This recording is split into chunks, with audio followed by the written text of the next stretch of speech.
Hello, hello. I hope all is well with you guys.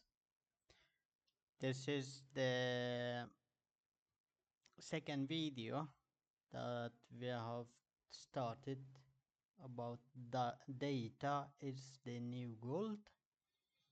And in the first video, I have talked a lot about it. And for example, which entities are collecting data about you and which are interested. In this video, it's a little bit, you can call it summary, the summation of everything that we talked in the previous video. In the previous video or in the first video about this topic, we laid the groundwork, and here it's more. I tried to structurally write it down in more as a summary to not get lost in the my previous explanation. In general, you can say that we can divide or categorize data in the two parts. First, it's our data or personal data. The personal data is the data that can be used to identify you personally. This data can be both online or offline. That is called personal data or your data. Then in the second category we have organizational data. We are coming to that in at the end of this video. Okay, first we are going to talk about your data. Here, the categories we start for about your health, which is in the medical records category. In the medical record category, the hospital that you are visiting or your doctor, they collect a record in a so-called electronic health records, or short for EHR, electronic health records. Here you can ask your doctor or you visit, log in your account and that you have with the hospital that you are member of or visiting, which record they are collecting about you. You may have some influence when you are visiting doctor, I don't know, but it depends on the law and regulation of that hospital. You may ask your doctor which information is not allowed that be put in your EHR or electronic health records. And the other is fitness trackers. Some of us are using that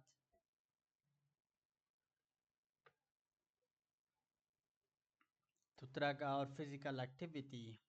It can be, for example, application or some other devices that you are using. They also collect the information, and based on which kind of device it is, it sends the data both the company and the hospital that maybe you are using it and the recommendation of your doctor. They also collect this information about you, and based on the medical record, uh, we have mentioned before what can happen and which entity are interested about this data. Then in the second category we have educational records. For example, from the educational institute or university or schools that you have, which program you have finished. Here they can also record if you have often were absent for your lecture or classes, and if you have a good degree or not, if you have something like that, they can and it's called individualized educational programs, and it's short for EAEP. I don't know how to pronounce it, but say the shortened for individualized education program. And the third category is employment and financial records. The place you are working, for example, if you are effective worker, are you often absent from your workplaces, they collect this information about you, and this information can be used in the future if you have applied for new job. If your new employer get positive feedback from your previous, then you have the higher chance to get employed there. If not, then goodbye. And then here we also have financial records. If you are in debt a lot, you are using just your credit card, or you have ability to pay your bills, this information can be used against you. For example, if you apply for if you want to lend money from your bank, like that, based on this record, they can approve or deny your request. Then we have smart devices. You should be careful which smart devices that you are using, because they can generate information, a lot of information and data about you. Okay, here we have your personal data. We have categorized in four categories. First, we have medical record, educational record, employment and financial record, and smart devices. And you should be aware that there is a lot of data is being collected about you every day. And you may ask how the hackers can get their hands on your personal data, and which consequences it can lead to. As you see, the hospital, educational institute, or your school, and your workplace, or smart devices that you are using from those manufacturers, all of them can be targeted. The hacker can get their hand on it. They can hack your hospital or the fitness trackers company that you are using. They can hack the university or the school that you have been there. They can hack the organization or company that you are working for, or they can hack the bank, or for example, hotel that you are member of. They can get their hand on your credit card or contact information. Then the other big thing, is the smart devices that you are using. The companies that are manufactured these devices, they can be hacked, and the hacker can get their hand via this, and this way on your personal information. And the consequences that it can lead to, it can be, for example, I have mentioned just two things. First, we have identity theft. Identity theft, it can be medical theft. For example, if the hacker have their hand on your information, identity based on information, they can impersonate you and visit the hospital, and say, okay, it's you, and based on that, you have to pay the bills for that, because the hospital saying, yeah, okay, you have visited here, and basically the hacker can impersonate you. And it can be banking. For example, they can, if you have a good score, they can apply for loan they can apply for new credit card, or lend money from bank and buy things in your name.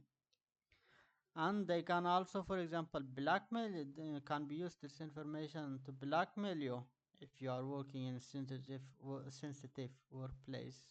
They can use this information to blackmail you to do something for them. And as you can see, it can lead to very negative consequences. Therefore, we must not be just ignorant user. And if you have read someplace, yeah, okay, here we have, you can use our services for free. In reality, it's not for free. They are collecting the data, and you should be aware if that company or organization that is collecting data about you, they have the good procedure to protect your data, because when a company is collecting data about you, they have the responsibility to protect it, but the sole responsibility is on you which kind of data or information you want to provide to them. Okay, so and the we also summarized who wants your data in the first video. We talked about it. The first one is the hacker or cyber criminal. They may have different objective. Maybe they want to blackmail you to get access to your company's resources, or uh, using your identity to lend money from bank or buy things from the bank, and etc. It can be your government. They are also interested in your data. They can, for example, if they don't agree with your political view, they can use this information against you, and it's not very interesting here. Then it it is your internet service provider company. They they can and they have the ability to track your online activity, and they can sell this data about you to other company or organization that is interested in this data, and they can also share this data or activity with the government. Okay, you should be aware of that, not just ignorant user. Okay, then advertiser, they also interested in this data because they can use this data to create targeted ads just for you. Then the search engine and social media, the search engine can use this data to improve their algorithms and boost the search engine. For example, if a visitor search for specific topics, then they will rank this higher up the, compared to the those subject or area that is not many people are interested. And this social media company, they can collect, when they collect this information about you, both the search engine and social media, they are collecting information about you. They can sell this information again to the advertiser or organization or entities that are interested, which we have mentioned in the first video. There are a lot of them. You are like a prey for them, and everybody wants a piece of you there. And then the website that you are visiting, they are using cookies to collect which things that you are interested, and their argument is they want to provide or personalize experience. For example, the things that you are searching often, and based on the previous cookies or data that they have about you, uh, then they provide this information directly to you. You don't need to search money often. If you have noticed, if you, when you are visiting website, for example, buy a clothes for a specific company or buy something else very specific, then the next day on your social account or Facebook account, I don't know which social media you are using, then you can see directly those ads of those specific things that you have visited in the previous day.